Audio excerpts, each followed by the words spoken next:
Goeiedag luisteraars, dis Johan Willemse wat gesels. Ja, dis aangename laat lente dae, maar ergens gaan die koue ons weer opvang. In elk geval, dankie skade genade vir die ondersteuning en midde in hierdie internasionale politieke ekonomiese onstuimigheid waar dit vir ons lyk of Amerika en Rusland nou en ook julle Europese bondgenote tot een of ander vergelyk besig is om te kom, is dit maar baie woelig. Maar juist met dit in gedagte reël ons die 12de September in Bloemfontein 'n werkswinkel met twee politieke kenners, een oor die plaaslike ekonomie en die ander een oor internasionale konflik en wat is die kanse vir konflik en hoe kan dit uitspeel. En dan ook Prof Abel Esterhuise, wat 'n militêre en politieke strateeg is van Stellenbosch en ons gaan 'n bietjie laat hy ons help om te sê hoe gaan hierdie woelinge dalk uitspeel? En hoe kan dit ons as landbouers raak? So ons sien baie uit daarna, kontak my as julle meer wil weet. Positiewe nuus, die laaste 18 maande word rapporteer dat netto kapitaal van die buiteland van 139 miljard die land ingevloei en dis natuurlik omdat ons rentekoerse redelik lonend is as ek die woord kan gebruik teenoor westerse rentekoerse en dit help om die geld te laat invloei en daar is ook sprake dat ons van die grys lys gaan afkom van die IMF en ook dat ons kredietgradering dalk gaan verbeter. Nou intussen bly die dollar sterker. Nee, die dollar word al hoe swakker teen die euro. En dis natuurlik hoekom die rand sterker word en daar is 'n grafiek wat dit baie mooi wys. Soos die dollar verswak, so word die rand sterker. So kom ons hoop in 'n sekere sin bly die rand stabiel. Natuurlik dis wat meneer Trump wil gehad het, dat die dollar swakker word, invoere word duurder, stimuleer binnelandse produksie en alle uitvoere word meer dinge. Die olieprys bly stabiel teen al hierdie woelinge rondom $66 'n vat. Die rand hou ook nogal gedraam redelik goed hier rondom 16.50, so dis goeie nuus vir brandstofpryse. Dan, dis nou maar die tyd van die jaar waar ons bietjie oor kunsmis praat. Rabobank het 'n vooruitskouing vir die Amerikaanse boere gedoen, want hulle het nou al begin dink om kunsmis te koop vir hulle nuwe plantseisoen. En die ontleding kom daarop neer dat hulle dink daar's bitter min kans dat pryse gaan daal. Inteendeel, hulle voorsien in die volgende maande dat pryse verder gaan styg. Ons het al hieroor gepraat, so dit lyk vir my, jy moet maar koop as jy dit kan bekostig, dit in die stoor kry, maar die risiko is eerder dat pryse verder kan styg. Dan so 'n ander waarskuwing, dit oor my pad kom daar dat kunsmis is ons grootste uitgawes van saaiboere, maar dit wil tog vir my voorkom, as ek na kundiges luister en oor jare se statistieke, of die risiko is dat ons tot in oormaat bemes, dis die goeie woord, in oormaat bemes, dit vreet jou wins en dan ook die ekstra kunsmis, as dit jou R100 kos, moet jou R150 se ekstra inkomste en opbrengs gee. Dis nie altyd die geval nie. Daar is voorbeelde waar laer vlakke van bemesting nog steeds 'n goeie opbrengs gee, weliswaar bietjie laer, maar jou wins per hektaar is baie groter. Onthou ons praat van optimum wins, nie maksimum opbrengs nie. Daar is 'n baie groot verskil. So wees versigtig. 'n Goeie voorbeeld is melkboerdery in Suid-Afrika. Dit het alles na die kusgebiede geskuif. Dis veilinggebaseer, daar is nie meer sogenaamde volvoer rantsoenmelkerye nie, dis doodgewoon te duur. Vroeër jare was die stalgemiddeld hier bykans 32 liter per koei per dag. Maar dan het die ouens nie geld gemaak nie. Nou dit het intussen gedaal en na 14 tot 16 liter per koei. Dis nie groot swaar koeie op die veilings nie, dis kleiner koeie, minder liters wat hulle uit die koei uithaal, maar hulle gee ook baie minder kos. En die wins per koei het verbeter. So dit gaan weer oor optimum opbrengs, optimum wins, nie maksimum nie. So dink 'n bietjie daaroor. Dan inflasie het gestyg hier na 3,5%, toe minder goeie nuus. Dit was 3% laas maand. Onthou die Reservebank wil dit graag hier by 3% hou en daar's maar so toutrekkery tussen hulle en die tesourier daaroor. En voedselpryse het met so 5,5% gestyg. Dis natuurlik vleis, die tekort aan beesvleis 10,5% hoër, ook skaapvleis is hoër. Groente en vrugte duurder, so 14,6, maar dis maar winterskaarste. So dit sal binnekort uitrafel of uitgespeel raak. So let maar op dan, nou wat aan die gang is met die inflasie, want dit is natuurlik as die inflasie styg raak die rente was Reservebank skrikkerig. So sitrusuitvoere doen ook baie goed op die oomblik. Kaapstad hawe opereer baie beter na al die bekleierery.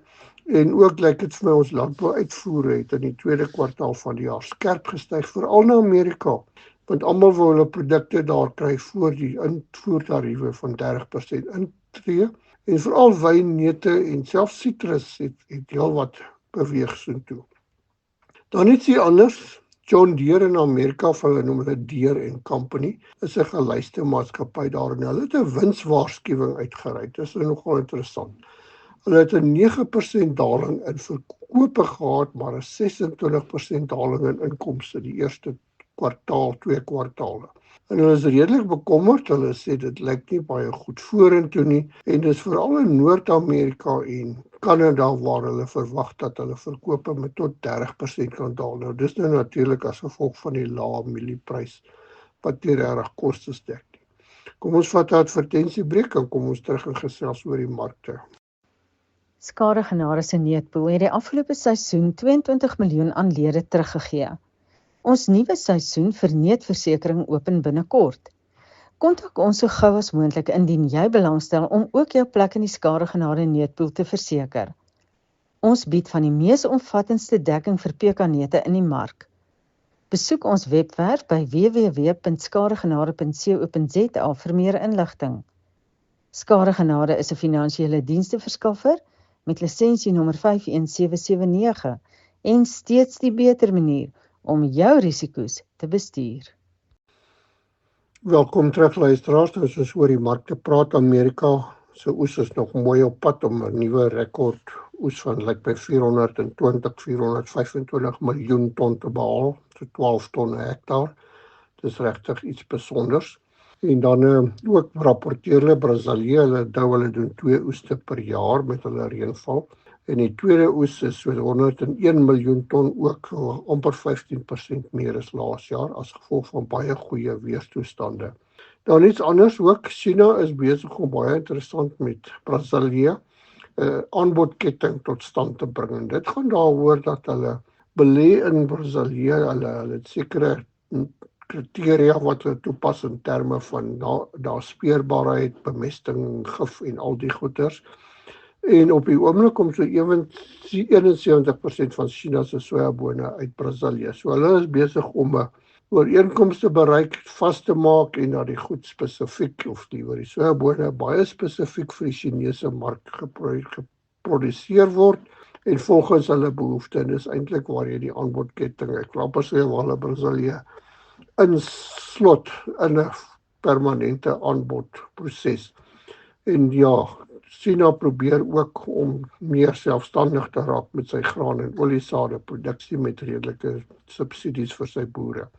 Nou hulle sê hierdie interessante syfer, China 22% van die wêreld se bevolking, so 1.5 miljard, en hulle net 7% van die bewerkbare grond. So dis nogal 'n interessante een. Dan in Argentinië, hulle het 'n baie sosialistiese regering gehad en hulle het nou hulle uitvoerbelastings verlaag, byvoorbeeld op sojabone van 33 na 26% en op mielies van 12% na 9,5%.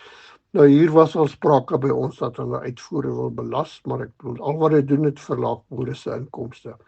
Dan die mielieoes in Amerika, so ons sê baie goed op pad, maar hier is 'n interessante syfer.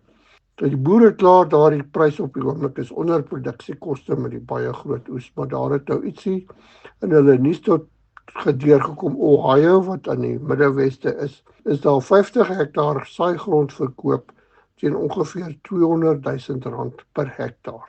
Nou dit is regtig, ek dink ons watertafel en besproeiingsgronde kom naby dit in daardie orde, maar die verskil is natuurlik, hulle haal 12 ton per hektaar droëland af mielies en ons hang so 6-7 ton per hektaar af. En hulle plant ook 35 miljoen hektaar, so dis nie waar die massiewe oes vandaan kom. Hier by ons, die meeste van die oeste is gelewer, witmielie-oes so 94% van die verwagting gelewer, 65% graad 1. Ons weet van die probleme daar.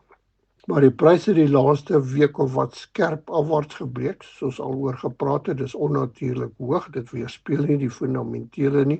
Soos 'n redelike daaltendens en met die opname hiervan was hy so by die R4000 per ton witmielies. Hy wil neig onder dit. Geelmielies ook so 90% gelewer. 87% graad 1 en die prys is ook op pad onder toe hier na R3700 per ton. Dis wat ons verwag het vroeër die jaar, maar hier gaan nou dit wat ons verwag het gaan begin uitspeel, dat daar witmielies in die geelmielie-mark gaan beland en daar gaan balans bring. Sojabone, Amerika het sy stygtendens het bietjie omgedraai. Hy is redelik hoog hier by ons, bly dit pas stabiel hier rondom R7200 per ton. Die oes is in die silo's niks snaaks nie. Sonneblomsaad ook basies in die silo, maar die prys bekruip weer R10,000 per ton, net so onder dit. Maart maand volgende jaar se prys klop ook so aan die R10,000 per ton. So dit is natuurlik iets om in gedagte hou vir die nuwe plantseisoen. Koring, bly maar sukkel. Plantvoorneme dui op 1,9 miljoen ton oes. Die prys lê doodstil op R6,300 per ton vir die Desembermark. En natuurlik die boere in die Wes-Kaap begin nou weer baie knorrig raak oor die vervoerdifferensiaal wat hulle moet absorbeer. Dan oor die veemarkte, lekker groot debat oor veegetalle. Statistiek SA rapporteer daar so 5 miljoen kommersiële beeste, waarvan 700,000 suiwel is. Nou die departement van landbou beweer daar so 12 na 14 miljoen beeste, wat dan eintlik beteken daar's geweldig baie in opkomende landbou se hande. Nietemin, skaapgetalle sê hulle ook is so 6,6 miljoen in die kommersiële landbou en 63% is volskape. Nou dis ook aansienlik minder as wat die departement van landbou rapporteer. Dan slagsyfers hierdie maand heelwat laer. Junie maand se syfers is deur die Red Meat Industry Services bekend gemaak, amper 15,000 minder beeste geslag in Junie. Ek dink Julie maand gaan nog verder daal, so redelike dalings. Jy praat van redelike hoeveelheid vleis minder in die mark. Natuurlik met die slagtings van karranbeef en ander het die prys bietjie teruggesak hier na R74 per kilogram. Klas A, B, die 2-3 graad so by die 70 en graad C bly ook op baie goeie vlakke. Dan speenkalvers hou nog hier by 37, 38, 39 rand. Lamvleis ook stewig, R106 per kilogram. Graad A, B, 2-3 is R88 per kilogram. Nou dis natuurlik 'n nuwe debat. En dan klas C, manne, R80 per kilogram. Dis nie sleg vir ou oeye nie. In elk geval skaapslagtings, 'n interessante syfer. Die eerste 6 maande van 2025 slag ons so 12% minder skape as die vorige jaar. Die maandelikse syfer is amper so 40,000 minder skaap per maand. Nou dis natuurlik hoekom die pryse so hoog is. Nou om af te sluit, varkpryse stabiel, hoendervleispryse ook stabiel, beweeg sywaarts en die goeie nuus is die Pluimveevereniging rapporteer dat Junie maand se hoendervleis invoere amper so 44% laer is. Dis 13,000 ton minder hoendervleis. Nou dis baie per maand. En dit help natuurlik alles om die mark te stit. Nou groete van Johan Willemse en ons hou hoop die lente en die reenseisoen is op pad.